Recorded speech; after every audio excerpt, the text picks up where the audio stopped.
Welcome to The Gateway. This is your host, C.L. Thomas, broadcast live from United Public Radio Network 107.7 FM New Orleans. The Beast of Bray Road is the name given to a wolf-like creature allegedly reported to have been witnessed in Elkhorn, Wisconsin. This creature has become somewhat of a legend in folklore around the Wisconsin area and has been the subject of multiple books, documentaries, and even a horror film from 2005. My guest for this evening is Lee Hampel, a Wisconsin resident who has chronicled unexplained activity around his farm located near Bray Road. It's activity that's very much like the Skinwalker Ranch in Utah.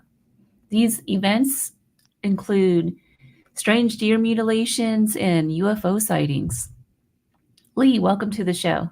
Well, thank you for having me, and I'm very honored to be on. Thank you for having me. Before we get into this topic, what exactly is the Beast of the Bray Road?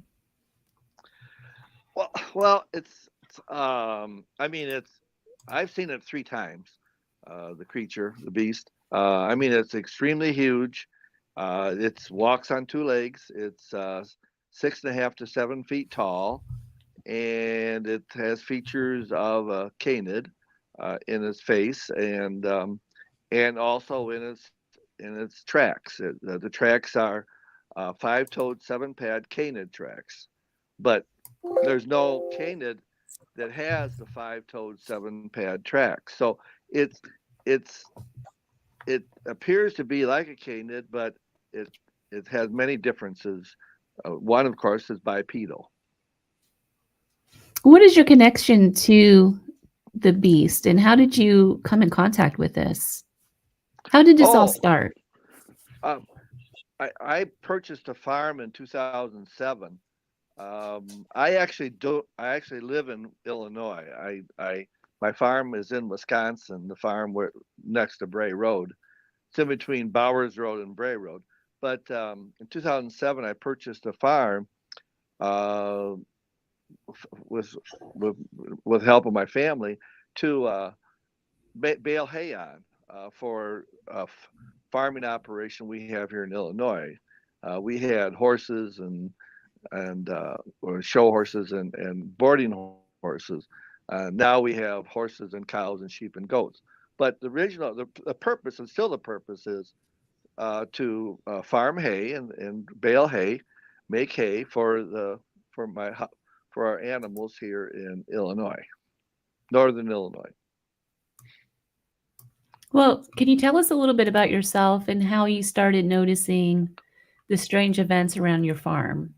Sure, sure. Well, I was a math teacher 35 years at Wakanda High School, Illinois, and I did not farm up there until 2011. I knew nothing of the Beast of Bray Road. I purchased it in 2007, and a neighbor farmer farmed it for me on shares until 2011 when my mother passed away and I was renting property from her. Rest in peace, love her soul. And so 2011, I started farming up there. So 2011, 2012, and 2013, I was baling hay, making hay. No, I talked with some of my neighbors, but nobody said anything about anything like this Beast of Bray Road until September of 2013.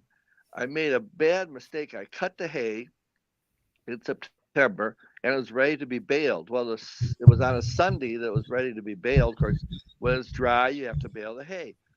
And that particular Sunday, the Bears were playing the Packers. And I go, so I called some of the guys who were helping me in Illinois, and they said, no, the Bears are playing the Packers. We can't help you. And I had two gentlemen, two young people in Wisconsin and Elkhorn who were helping me. And so I called them. I said, "Can you guys bale hay, tomorrow, Sunday?" And they go, "No, no, no, no. Bears are playing the Packers. We can help you Monday." Well, looked like it was going to rain Monday, so I couldn't do that. So I went up there to bale the hay. In that process, I drove by my neighbor's farm, and I saw two of them standing out there. And I pulled in and I said, "What are you guys doing? Are you going to watch the Bears game?" And, "No, no, we don't. We're just hanging out." And I said, "Well, would you help me? Would you load 600 bales of hay for me, and and we'll settle on that. And he goes, oh yeah, we'll come up and help you load. Sure, farmers are just wonderful people. So they came and helped me load. Now I had to buy them a case of Coors for their help. We're in Wisconsin, and we finished up baling about 4 o'clock, and we were standing in my pole barn looking out at my field. And the one farmer said, he said, Lee, the werewolf lives back on your property. So, and a neighbor actually told you that this thing lives on your property. Yes, he did. Yes, he did. And I go, what are you talking about? He said, the werewolf. They call it the beast of Bray Road. People say it lives back on your property, on this property.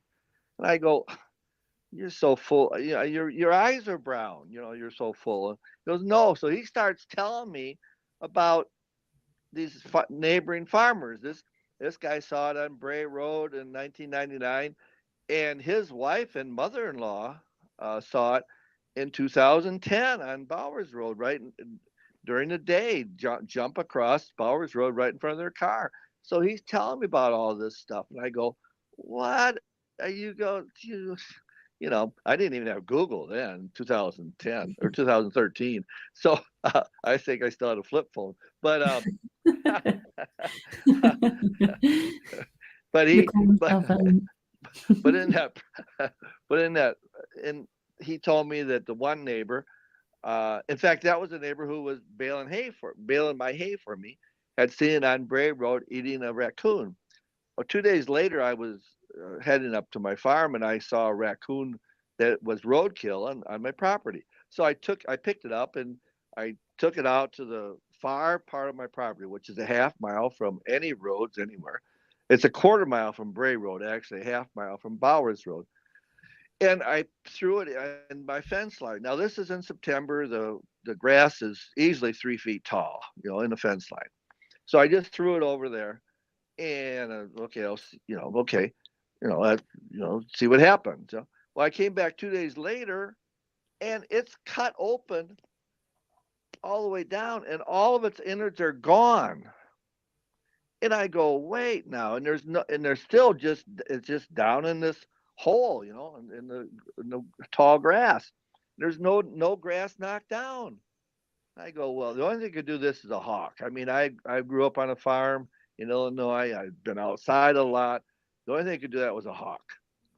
Well, then I went back 3 days later, and now it's out of that hole over in my hay field in a little pile about 15 feet away. And again, there's no grass knocked down. That grass is still 3 feet tall all around where I had thrown it. Well, now I know a hawk cannot do that. So now I think my neighbor's messing with me. So I did stop by there and made an accusation. No, Lee, we haven't been on your farm. No, he said, whatever happened, we haven't been out there. I go, okay. And I started talking to my brother and Fred, and I said, okay, this is what happened. It's really strange. The guy told me about this beast of Bray Road, and now this has happened, and nobody knew I put it out there, and they didn't do it. And he said, I'll get a camera on. He said, I got a game camera. We'll put another one out, and we'll put the camera on it, and we'll see what's doing it. So he brought up his camera, and I got another raccoon, put it in front of the camera. 3 days later, that raccoon is now, again, 15, 20 feet away, put in a pile. I always put it into a pile. Like nice and neat? Was it nice and neat? Yeah, it's all piled up. Yeah, it's not. And just for the audience sake, this isn't like you're out killing raccoons and stuff. This is all roadkill. Roadkill, yeah. Yeah. And so I said, well, here's your camera. We should know what moved it because it's right in front of the camera. And so he checked the SD card, and he said, well, there's no pictures of anything moving it. There's nothing there. I go, well, your camera's no good. Well, now 20 cameras later, 20 roadkill deer, and many, many, many experiments I've done, and I have pictures, but I should have dozens and dozens and dozens of pictures of the beast of Bray Road right in front of the camera, picking up 150-pound deer, carrying them away. 18 deer that I put out were carried away right in front of working cameras. But a mist would come or the camera would quit working. I'm trying to find those photos real quick. Hold on. Okay. Let's see if I can share them real quick. Let's see, maybe this.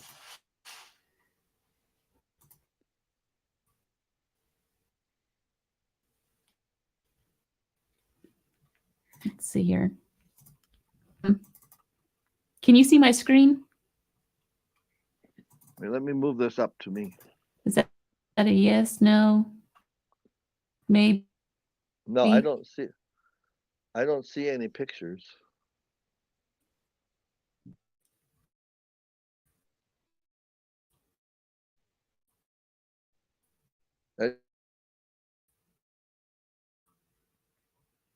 It's you. Let's see. Are you still there? Yeah, I know. There's like a big pause. Something happened. So I don't know. I guess we'll have to get our Joe some help. Let's see. It'd really be helpful if we could get the pictures. Yeah. I know. That's what I want to show you. Let me try this again. Share screen. Sure. Right here. And I know one of them was right here.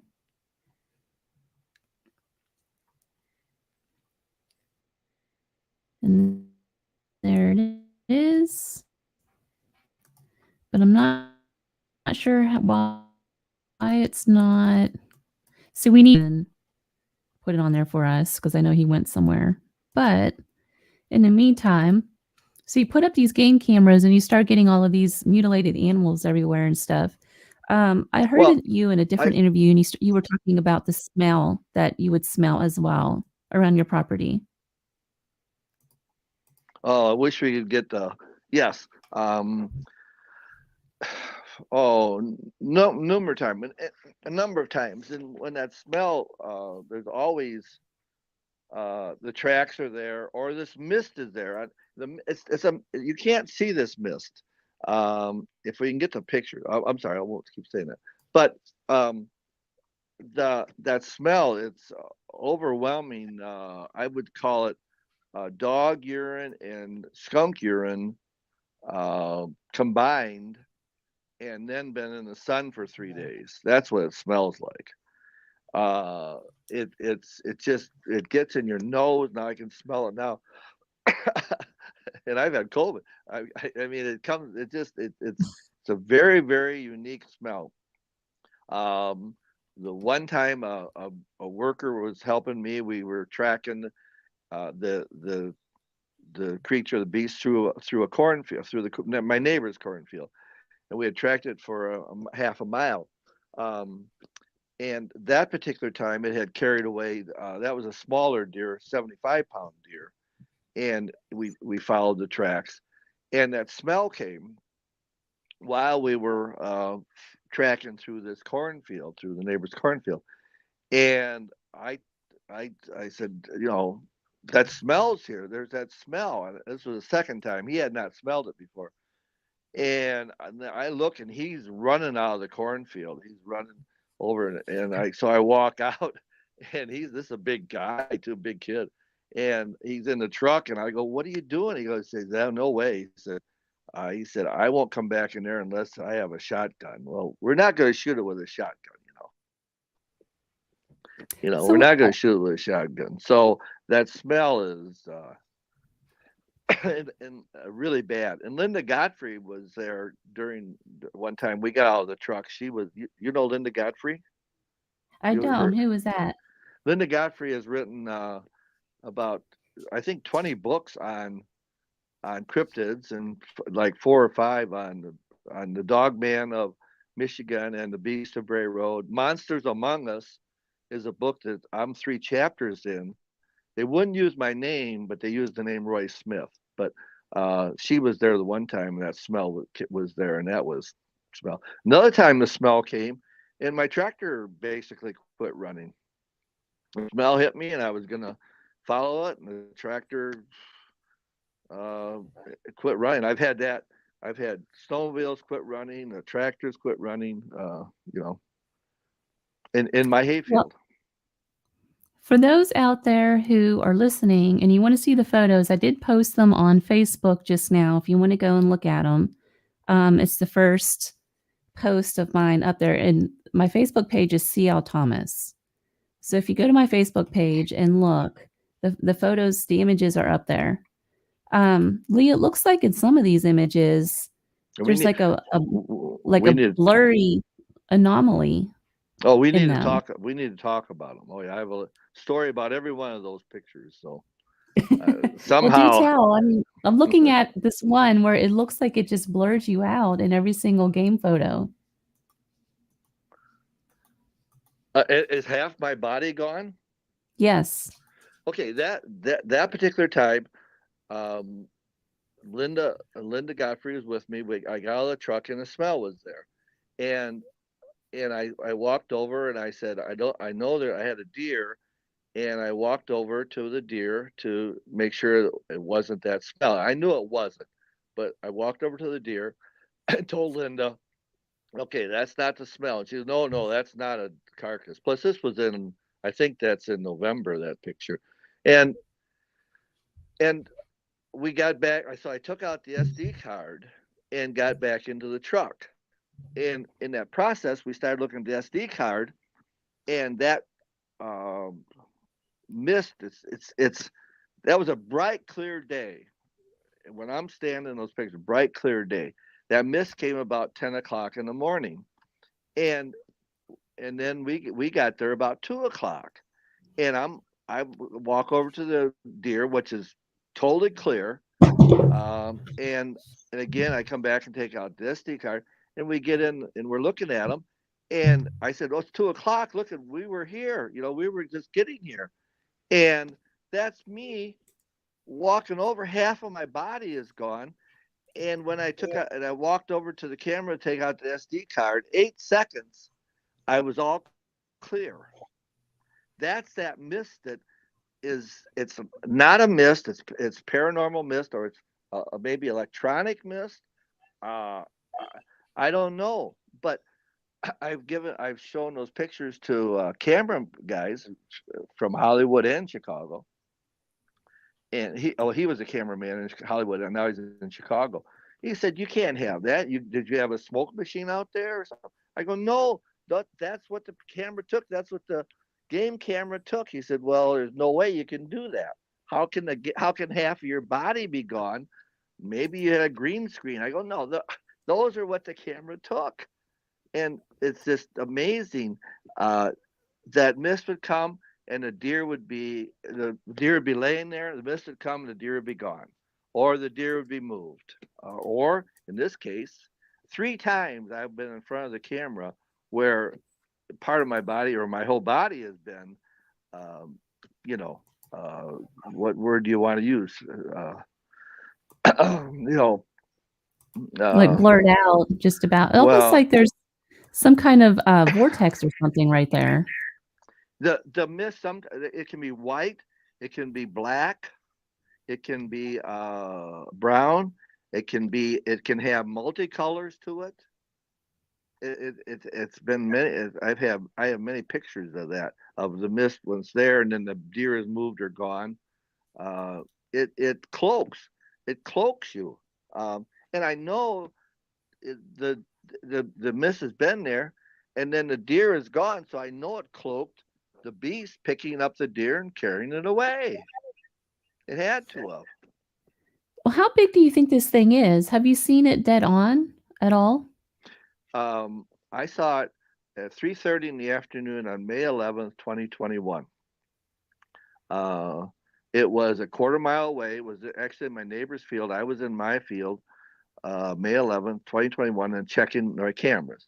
I looked over at the neighbor's field, and here was in the bean field. It's a soybean field. It was planted, but the soybeans were only like 2 inches tall on May 11th. And I looked over, and I'm looking at it. I know I'm looking at it. It's a quarter mile away, quarter mile away, and I know I'm looking at it. So I started taking pictures with this phone I'm talking on, iPhone 11. Now a quarter mile, and I took pictures for 3.5 minutes.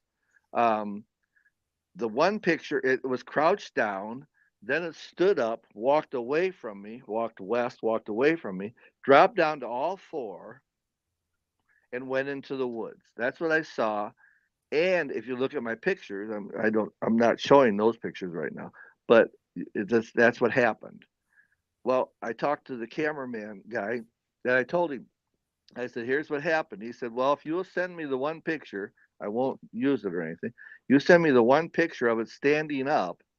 I have an app, an app that will tell how large it is. And he said it takes into account the focal length and everything that's in that particular picture. So I sent him that picture, and he sent back and he said the app says it's 6.5 to 7 feet tall, and the shoulders are 3 to 3.5 feet wide. And I knew it was huge. What about the people who own the property before you? Have you ever talked to them about it? uh, people won't talk about it, but interesting story. In 2018, the I bought the property from a family who had owned it. They purchased it when they were married, and they lived on that farm, or they lived in the building in a house in the farm for 60 years and 20, and the husband passed away. I'd say 6 7 years ago. Well, anyway, like 2015. Well, in 2016, I told them I had cameras out. Nobody knew I had any cameras out for 3 years, but I told them because the daughter walked her dog in my field, and I got a picture of a huge. I got a picture that's a quarter mile away of a huge black figure. So I wanted to tell her, and so I told her, and I said, I've had my cameras out. I have this picture, this thing that's huge. She goes, oh yeah. She said, well, no, if the dog doesn't go, I won't go. I said, so sometimes your dog won't walk out in my field, and she goes, yeah, no. If he doesn't go, then we don't go. And I go, okay, so so you know about it. She said, well, if the dog doesn't go, I don't go. I go, okay, so you're not telling me what you know. You know more than what you're telling me. So you have the mutilations, you have the smells, you have firsthand accounts from other neighbors, even though they won't talk about it. Are there other Correct. things that occurred around the farm, such as like UFO activity or Oh, I have a lot of pictures of UFOs. I sent you one. I think I that if sent. is it on my Facebook page? Yeah, Let's see here. I looked at it. I think it's towards the end. It's flying by a tree.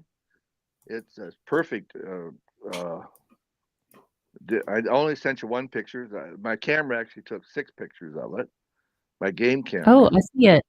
Yep, I see it. It looks like almost like a football, Yeah, I call sort the of. Weber. I call that one the Weber Grill UFO. But but it flew uh, towards the camera more. Then it turned and went in front of that tree right there, and then it went back the other way.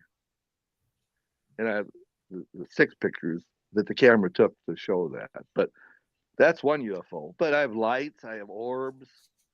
You should have the one picture where there's an orb in a light shaft. Let's see I with have that one. I have hundreds of videos of orbs, and they're big. I had my friend walk right through one, and it blinked out. It was on his arm. It was the size of a soccer ball. That's a video. The other thing that's occurred that you've sent was the tracks where it looks like something's walking along on 2 legs and then just disappears almost. It kind of Okay, forks. I think I sent you some snow pictures, right? Right. Yeah, it's the one Okay, in the snow. It looks like one track and then it branches off, kinda okay, like a yeah, fork. they play games. I have that's occurred a number of times. Single track comes all the way across my field, or for a period of a couple football fields, and then it just goes off in two. Now look how cleanly the people can't see this yet, right? Or they can look on Facebook, right? Yeah, they'll have to go to Okay, Facebook. okay, okay. Look how cleanly it separates. So either it's one animal that morphs into two, which is a possibility out there, or this two of the creatures, two of the beasts, walk directly in the path in each track for basically probably 2 football fields, and then it just separates. And I've seen that a number of times, and that can't be. They play games. You know, they hit my truck with a stick one night. They they they they turn my cameras. I come out, my camera's all twisted sideways. They pull the strap all off of it. And, people, oh, it's a raccoon. A raccoon cannot climb a steel post. And there's no reason. There's no food there. A raccoon not gonna climb up there. So, but So that we that that picture that shows absolute proof that it's bipedal. Now, the tracks, when I see them out there, that are the creature, the beast, they're they're like a model walks. There's no straddle. They're straight line, 2 to 4 feet apart, and there's no toe drag. If you see a coyote or a deer walk in snow, even in 2, 3, 4 inch snow, that's a little bit deeper than that. They'll drag their toes. And the beast, he walks very upright, uh, no toe drag, comes directly out of the track and goes to the next one, and in a very straight line, no straddle, very little straddle. You can see Yeah, those that's weird. two of them. They're almost like in a straight line where it's looks like a single track, but that's actually, I think, two creatures walking in the same tracks. They do this stuff. They have Yeah, pictures of them. that is weird. So there's so many similarities between this and that ranch, the Skinwalker Ranch in Utah. Do you think that there's any kind of shapeshifters happening on your property? Well, I don't. I mean, the ranch in Utah, they've only seen one dire wolf. I mean, I've seen it 3 times. All my neighbors have seen the beast. So I think my field is much more active and has, I have more tracks. They don't have any tracks. I had one of the gentlemen who has been involved with Skinwalker Ranch. He came and looked at pictures, and it was his fiance, and she leaned over to him when I was showing pictures and said, Skinwalker Ranch doesn't have this much stuff. And he goes, yeah, I know. So I think I do have, whatever reason it is in my 35-acre hayfield and in my surrounding farm. So it's about 80 acres that I've really studied. Um, And when you it's say you've really studied this stuff, this you're talking years of collecting photos and strange phenomena around your property. Yeah, 11 years now. 11 years. And I have over 100,000 pictures on my computer, and most of them have paranormal uh, activity, or I call it supernatural, because I don't know if it's paranormal, but it's beyond what is is natural in our world. So when you had Linda Gonfrey out and all of these other people, have you tried to get actual scientists out there to study like maybe the electronic phenomena and things like that, I mean, electronic phenomenon. Yeah, that's or magnetic fields and yeah. everything? That the magnet my iPhone compass doesn't work out there some many times, and the GPS goes bad, and I can't find it, and the EMF meter goes crazy high many times. Sometimes it doesn't, and some other times it does. I've talked with University of Wisconsin. I talked with a quantum physicist there, and I told him what some of the stuff I had, and he said, "Look at Lee." He said, "I'm not going to get a grant to study that." I said, "Oh, no, probably not." He goes, "Well, then I, I have no way to study it." I said, and I know my brother was a professor, my one brother, and he got many grants, and so like at that level, I would love to have a quantum physicist come and look at my data and Mhm. take some of their data their own, but like I said, he said, "I'm not going to get a grant." He said, It seems like um, it's really hard to get a grant for anything unless it's the people giving the grant, unless it's beneficial to them in some way. well, he would be talking about government grants. Of course, then Mhm. the question is, do you want the government involved? I mean, Yeah, is it could be like that Skinwalker Ranch and get completely shut down, right? yeah, yeah, in other places too. So it's a tightrope. It's a tightrope to walk to get I mean I mean my one brother's a top biochemist in the world. My scientific background is very strong. My other brother's background is in he was a systems analyst in computers for IBM for 20 years. So we have a strong science background right here in my family. And I have, of course, as a math teacher and computer science teacher for 35 years. That's my training. So I've done repeatable experiments, and they've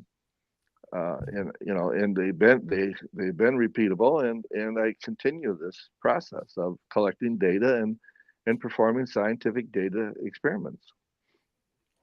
The other similarity that seems to be exactly what happens on Skinwalker Ranch is that this entity seems to be kind of translucent. I thought I heard you say that the beast is, which from what you've seen, was kind of translucent as well. Is that Well, right? um, on my cameras, I have pictures of it actually materializing. He's not there. Then he's in a translucent stage where you can see through it, and and then in the third picture, he's solid, and that's 1 second. So I have some really expensive pictures. I have pictures of it materializing right in front of the camera, and yeah, I mean it. You know, is there another universe?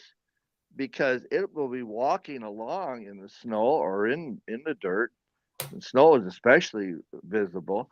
There'll be the tracks that'll be going along, and they'll just end. There'll be no more tracks. I'll walk, you know, all around looking for a track, and they'll just end, or they'll just start right in the middle of my field. There'll be or two tracks side by side, and it walks off. So it has the ability to move. I think in dimensions would be my best surmise of that. Not a guess. It'd be a mathematical, well, not a probably postulate or probably a assumption, not a theorem yet. But it math says there's multi universes. Mathematics has proven there's multi universes, and I think it has the ability to move between these universes because it'll just, like I said, we walk along the tracks in the snow, and they will just end. But it's if it just vanishes into thin air, Yes. into And something I else. have and I have pictures of portals, lights coming through uh, a portal. Well, look at the one picture that you have. I think it's the last one that shows some orbs. Mhm. Look at that's something coming out of those orbs.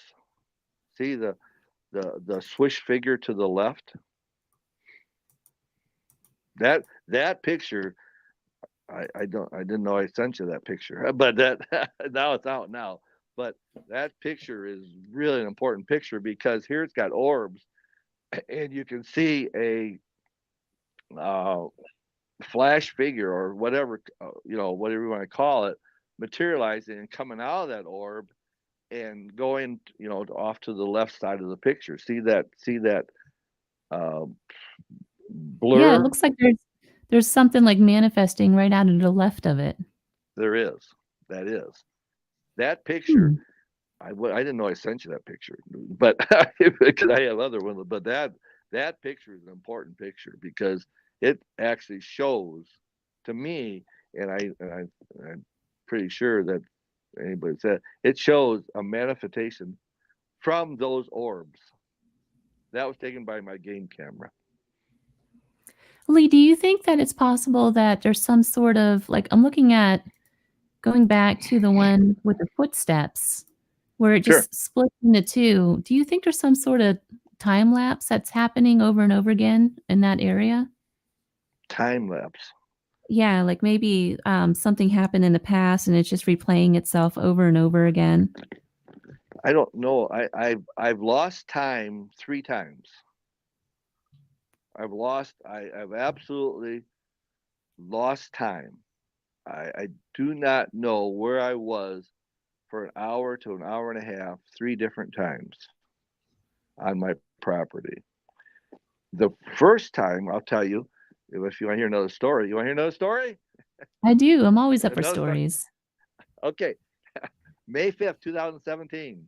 I pulling out of my 10:30 at night. I was pulling out of my driveway to go south on Bowers Road. I turned south. I turned to go out here, 2 telephone posts away, 2 electrical posts away, on the side of the road, right on the edge of the road, is 2 red glowing, or they were actually orangish red eyes, were looking at me, 3 feet off the ground. I know this is not a coyote. I know this is not a deer. Coyotes and deer have greenish to yellow green eyes. And so I throw my brights on because I know I'm not looking at any animal that should be there. I throw my brights on. It goes down the embankment, which was 4.5. I measured 4.5 feet down. May 5th, 217. The grass on top was a foot tall, and he's looking over the top of me, at over the top of that, at me with those orangish, reddish, glowing eyes. And I speed up. I throw my brights on. I try to angle my lights instantaneously. It's like 15, 20 feet out in the field. I mean, it's just like flew. And then it turned and looked at me, and it had one red eye again. And then instantaneously, it's another 15, 20 feet, and it turns again. I see one orangish red eye again. Now, the luminosity of that eye up by the road and 40 feet out in my field was as the same strength. I mean, I didn't have a meter, but it didn't lose its strength. So it wasn't reflection up by the road. It has the ability. Now, how it can get that ability to have glowing red eyes is beyond me, because any scientific thing you look at is, of course, a lightning bug can through a chemical process can create light. There are Mhm. some fish who through a chemical process can create light, Right. but Yeah, not luminosity. not like that, you know.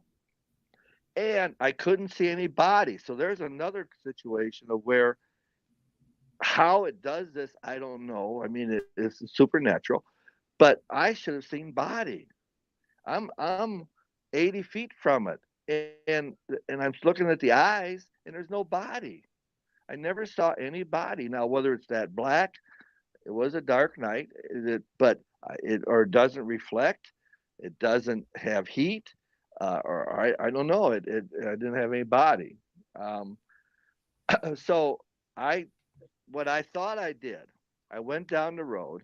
about a half mile, pulled into a farmer's driveway, turned around, came back, shined my lights out in the field, and I said, I got to call somebody. It's after 10:30. I got to tell somebody now while this is fresh in my mind. So I pull in my pole barn and pull to the west end of it and park, and I call my brother Fred. And I know he's going to be in bed because it's later, 10:30, 11 o'clock.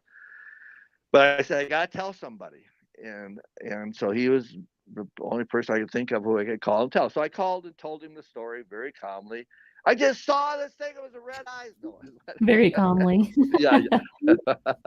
but I told him the story, and that night I got very sick too, which is another aspect of this. I got very sick. I was going to ask you, does this thing affect you physically at all? I mean, certainly, I it felt like food poisoning. I went back to the restaurant, a nice restaurant I ate in Lake Geneva, Wisconsin. I went back. I had talked to them, and they said, "No, we haven't had any, anybody with food poisoning." And but it was like food poisoning, and I got very sick that night. Yeah. Has that Very ever sick. happened before? No, Oh, no. okay. So it's just that Long. one incident. Well, feeling queasy, yes. Feeling uneasy, yes. Okay. Feeling dizzy, yes. So it does have an effect on you to some degree. I think it does. But the rest of the story is that was in May. On January 1st, my niece was having a brunch, a New Year's Day brunch, and our families to it, and my brother's Fred family was there, and well, he and I got to talking about what I had seen, and I said to him, I said, well, I'm really sorry. Like I called you like 11 o'clock. 11 o'clock. What are you talking about? He said, and then my sister-in-law, she says it was after midnight. It was like 12:20. I go, what? It was like 10 to 11. It had to be. And he's no, it was after midnight. So I called. You had a time slip. Yeah, I called T-Mobile. Okay, May. I need my May telephone calls. And they go, we don't have those. I said, I saw Law and Order, and they have them. If it's on Law and Order, it must be true. Right. So I said they just laughed. They said, no, we keep them 30 days, and we don't have anything after that. So I lost an hour to an hour and a half of time that I have no idea where I was. And I have verification because two people know when I called them. So that's scary. It's happened really 2 times. I have verification, and I say a third time when it's kind of my own experience. But where was I for an hour? Where did I go? That's not real. What's real? Then you start asking what's real and unreal. You've studied this. What's real and unreal? I don't even know, because what I thought was real, what I didn't do. I did something else. Do you think you were abducted?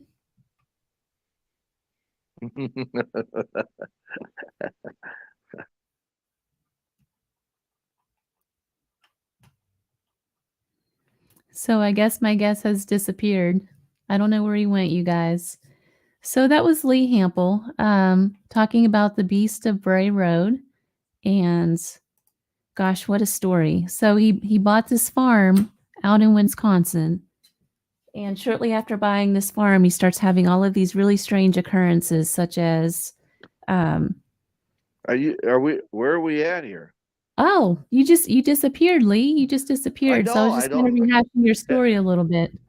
But I'm not in Wisconsin. I'm in Illinois. But there's been some hitchhiking effect too sometimes. I know that for sure. But it's like, what is real and unreal? What I thought was real didn't happen, and that's very unsettling, I guess would be the word, because I've always been a scientific person. And things go like this in order. Well, time is supposed to go sequential, not have jumps in it. Do you know what just happened? I asked you if you were abducted or if you thought you were abducted, and you started laughing and you totally disappeared. Oh, Don't do that. You might disappear again. I may.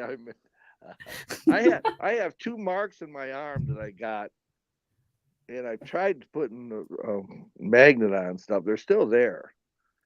That appeared, um, not not that night, but about 5 years later, or no, 3 years later, 2017. That was like 2020.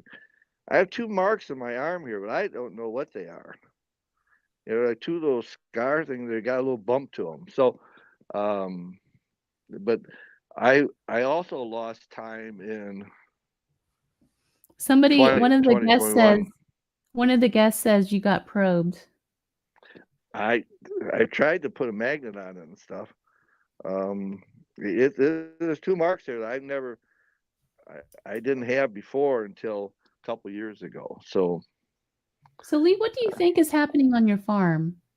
What do you think it's an atmosphere thing? Do you think it's ley lines? Do you think what's going on? oh, What's your theory? I mean there's high EMF readings. There's magnetism. Distortion.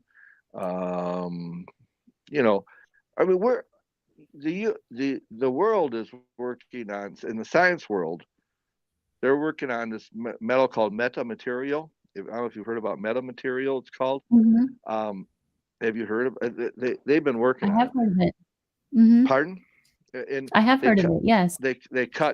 they cut a metal to about the size of like one molecule or nano size, very thin, very I mean extremely thin, and they've been able to cloak or obscure pictures, but only in the ultraviolet range.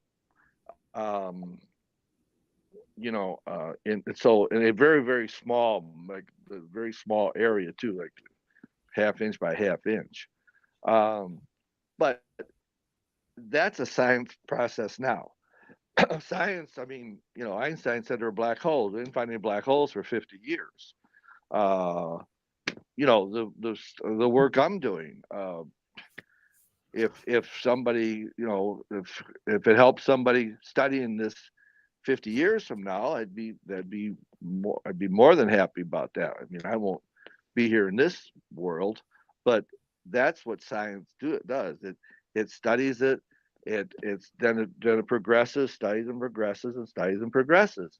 Um, if we're working on this metamaterial now for a cloaking process, what would be an alien uh, world that's 2, 3, 400 1,000 years ahead of us? So I have pictures of aliens in a spaceship, which people look at and go, "Oh, what do you have?" I go, "Yes, I do. I have aliens in a spaceship." But um, Wow. You'll have to it, share that sometime. no, that somebody wants to give me. I have thousands of pictures that could be used or some for if somebody wants to do a show, many episodes. But uh, there's that there I really feel there's a strong relationship between the Beast of Bray Road, the smell, the orbs, the lights, the UFOs. Uh, One of my deer was carried out into my field, um, and I have logs of this. I have albums, very good documentation. One of the deer was carried out into the field, probably about 200 feet, and then the hay. This was in May of 2015. The hay is a rectangular area, or actually square feet, like 12 feet by 12 feet, where the hay is all knocked down, all bent over, and you can see where pods were there. And the deer, Hmm. you can see the trail through my hayfield in that picture. Through my hayfield, there's a trail going over to this area which is all knocked down. The hay's knocked down. The hay's pretty tall, and that deer was carrying the deer, and what knocked down that hay is gone. Hmm. So you know that something landed there and picked up the what was carrying the deer and what was what was the deer itself. And this is all in front of working game cameras. And I have some pictures of a black um, it's a black disc, I would say is the best way to describe it. Well, Lee, we have just a couple of minutes left. Okay. You're so interesting to talk to. What are you up to? Are you doing public speaking anywhere? No. Public speaking, I mean, unless I can show pictures, um, it's really hard. Now in September, I have at my farm, I have an open house type thing where you come and I show, there's a fee, but I show an hour and a half of pictures and question and answers, and then we take a half-hour hay ride in my field, and that's coming up in September. But Oh, that'd be so interesting to do.